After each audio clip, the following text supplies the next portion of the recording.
whenever we learn how to find the mean or the average, we have to also then talk about the spread, because we know not every individual is going to get $5.83 off their meal. In fact, it's impossible to get just that one value off.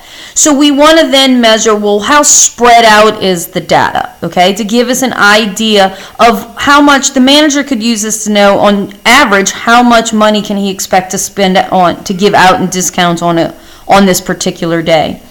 Now, when we learn standard deviation back for regular old single list of data, one, I didn't make you really memorize the formula or do it by hand at all, because the formula is a little complicated, but we had to learn how to find the variance first. I don't know if you remember this, and it's okay if you don't, but it does need to get back into your vocabulary. First, we found the variance, and then we learned that you take the square root of the variance to get the standard deviation. For this chapter, you are going to need to know how to find the variance more than just the standard deviation, and you really need to know the relationship between these two. The standard deviation is just the square root of the variance. All right, so the formula for the variance, which is on your formula sheet, and this formula is a little lengthy, okay? So you want to know where it is on your formula sheet in case you can't remember it. Sorry, that should be V. So the variance of X, or it can be written as sigma squared of X. That's how we write variance. Sigma is standard deviation. Variance is standard deviation squared. This is equal to the sum of each individual X minus the mean of X squared times each individual probability. So it's a little lengthy formula. You might want to know where it is on your formula sheet in case you forget it, but you take each individual X, you subtract the mean, so we're figuring out the deviations. How far is each value from the center? We square it, that way we get rid of negatives and positives, and then we multiply it by its probabilities to give it its weights, because remember the 0 is more likely to occur than the 20, okay? We add all those up, and that gives us the variance.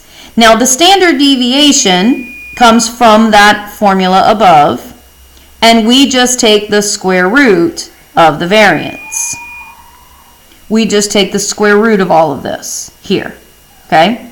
So it does take a little bit of work to do. What is the standard deviation for the Lucky Lovers discount? Let's redraw the model real fast. We had $0, $10, and $20 discounts. The $0 discount had a 2/3 probability, 10 had 1/12, 20 had 1/4. Those were our probabilities. Our mean, our expected discount was $5.83. So to find my variance of D, or my sigma squared of D, however you want to call it, we are going to add up each individual X, so that would be the 0, minus the mean, 583, squared, times its probability.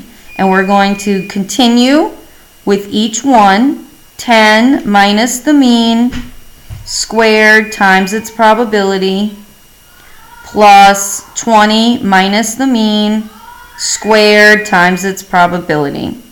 Take your time typing it in your calculator. It is a lengthy formula.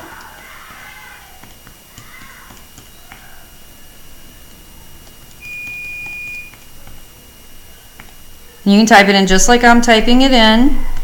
Parentheses.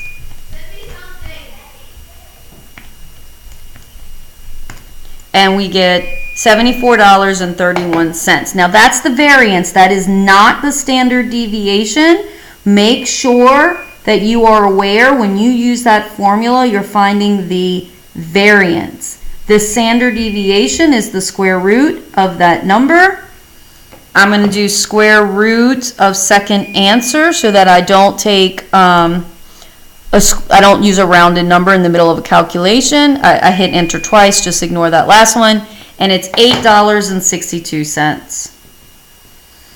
So we would expect there to be a $5.83 mean, but this is how much variation we would expect. Off of that, you might be thinking, well, one standard deviation lower than the mean is already past zero, which goes to tell you that this is not a normal model. So you're not going to go 3 standard deviations below the mean. That's not possible. So this does not follow a normal model. So just kind of get those ideas for this problem.